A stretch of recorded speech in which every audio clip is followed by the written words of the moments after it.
Good morning, class 8th children. Today in chemistry we will again go on with lesson 6 of chemical reactions, and in the last video 1 of chapter 6 we studied about types of chemical reactions and we saw examples and definition of combination reactions.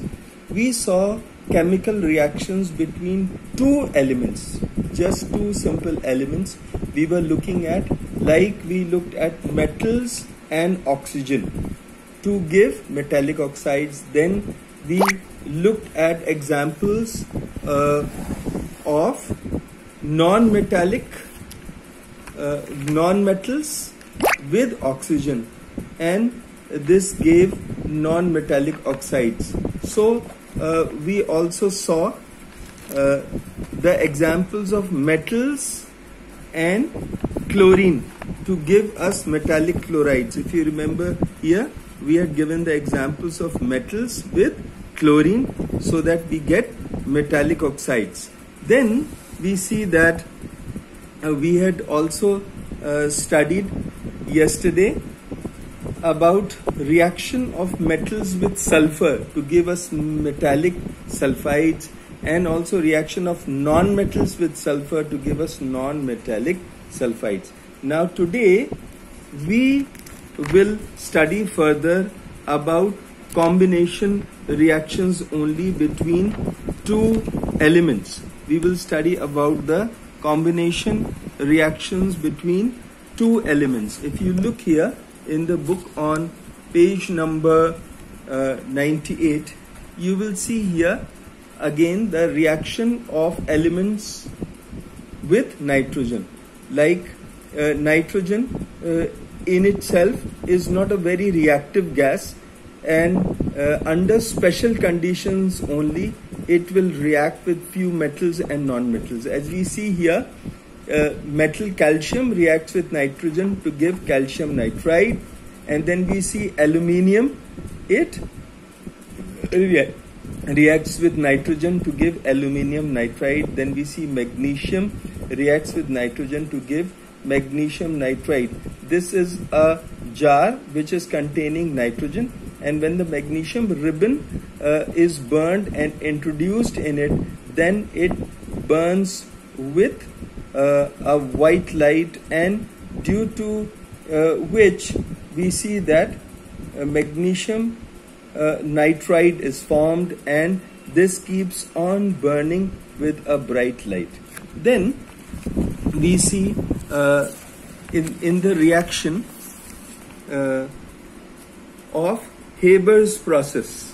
It is a process by which nitrogen and hydrogen gases under special conditions of temperature and pressure, they make nitrogen and hydrogen react. The temperatures being 450 degrees Celsius and 500 atmospheric pressure, and this gives ammonia gas as a product by the reaction of these two. Here if you see on this page here, nitrogen and hydrogen under temperature 450 Celsius and 500 atmosphere gives us nitrogen. Then we see that iron catalyst is involved in this, and molybdenum promoter is involved. Iron catalyst, it speeds up the reaction of combining nitrogen and hydrogen to form ammonia. This is a reversible process because ammonia again breaks back into nitrogen and hydrogen, and so molybdenum, a promoter, is utilized. The promoter is like a helper, and it pushes the catalyst to work faster to make ammonia. Likewise, we see other reactions also, some specific unique reactions of other non-metals like hydrogen and fluorine. They combine to form hydrogen fluoride. Carbon and sulfur combine to form carbon disulfide.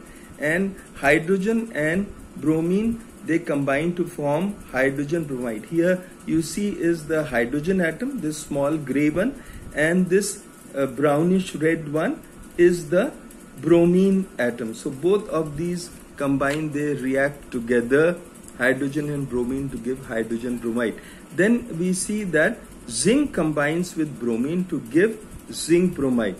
Then we see that combination reaction also takes place between element and a compound. So here are some examples. We will see the examples of some of the compounds combining with oxygen. So let's see here one by one.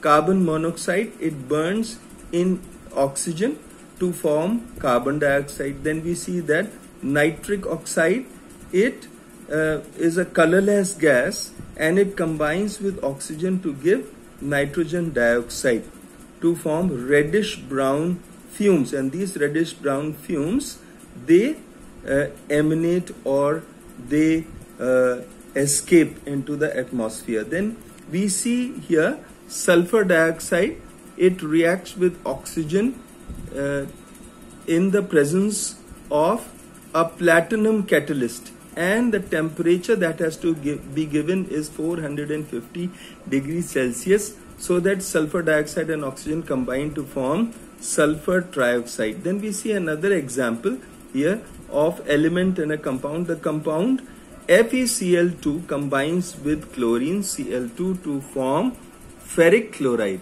Likewise, we see here another compound PCl3 or phosphorus trichloride, which combines with element chlorine in the presence of heat to give phosphorus pentachloride. So thus we see up till here that compound as well as an element were combining together to give a product or a combination here.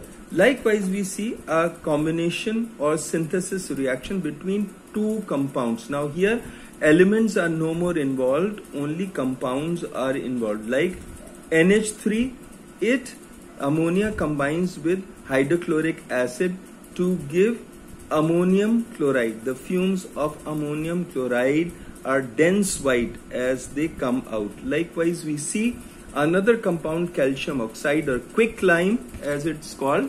It combines with water to give calcium hydroxide. What is calcium hydroxide? It's also called in common languages lime water. This is aqueous in condition. Then we see potassium oxide, a compound combines with water, which is another compound, to give KOH or potassium hydroxide. Then we see that sodium oxide, a compound. There are several compounds that will combine with water, like sodium oxide combines with water to give sodium hydroxide. Likewise, carbon dioxide combines with water to give us carbonic acid. Then we see sulfur dioxide combines with water to give us sulfurous acid. Then we see SO3 gas or sulfur trioxide combines with water to give us sulfuric acid. Then we see that phosphorus pentoxide combines with water to give phosphoric acid. Then we see nitrogen dioxide combines with water to give nitrous acid and nitric acid. Likewise, we see nitrogen pentoxide combines with water to give us nitric acid. Here we come on to the decomposition reactions. In the decomposition reactions, as the name suggests, that there is a breaking down or decomposition of a heavier compound or a compound with a heavier and bigger molecule, which in the presence of heat or light or electricity, it breaks down into smaller and lighter products which are more stable compared to the huge heavy molecule, the products that are formed by dissociating, decomposition or breaking of chemical compound are lighter and more stable. The first one we will study here is thermal decomposition. Thermal decomposition means that in the presence of heat, the decomposition or the breaking down takes place. The compound is taken in a hard glass tube and heated. So we can see here on page number 100 how this compound lead oxide is taken in a hard glass tube, and on providing heat it breaks down into lead oxide and oxygen. Likewise, we see red lead here or lead tetroxide. In the presence of heat, we see it brings out yellow lead oxide and oxygen gas comes out. Likewise, mercuric oxide decomposes in the presence of heat to release silver colored mercury and oxygen gas. Here we see a huge compound, unstable compound called bluish green copper carbonate. This on heating gives out black copper oxide and carbon dioxide gas. Likewise, we see silver carbonate decomposes on heating, liberating silver mirror. This silver mirror is obtained along with carbon dioxide and oxygen gas. Then we see copper hydroxide also decomposes in the presence of heat to give black copper oxide and water vapor. Likewise, we see mercuric hydroxide is a big compound which decomposes on heating into mercuric oxide and into water, and further mercuric oxide on heating breaks into mercury and oxygen. The overall reaction of these two steps shown here can be written as mercuric hydroxide in the presence of strong heating gives mercury, water and oxygen. Likewise, we see another one here, potassium nitrate. We see here in the presence of heat breaks into potassium nitrite and oxygen. Likewise, we see sodium nitrate in the presence of heat breaks into sodium nitrite and oxygen. Likewise, we see lead nitrate in the presence of heating. It decomposes into lead oxide and nitrogen dioxide plus oxygen. We also see that silver nitrate decomposes in the presence of heat into its lighter and simpler product silver, nitrogen dioxide, which is reddish brown gas, and oxygen. Then we see that the green crystals of iron sulfate in the presence of heat, they decompose to give reddish brown ferric oxide and sulfur dioxide, which is pungent smelling, and sulfur trioxide. Then we see washing soda, sodium carbonate with 10 molecules of water. It decomposes in the presence of heat into sodium carbonate and into 10 molecules of water. Likewise, we see that ammonium chloride decomposes to form ammonia and hydrogen chloride. Here on strong heating, this reaction takes place. Then we see ammonium nitrate here decomposes to dinitrogen oxide and water on strong heating. Then we also see ammonium nitrite on strong heating decomposes to form nitrogen and water.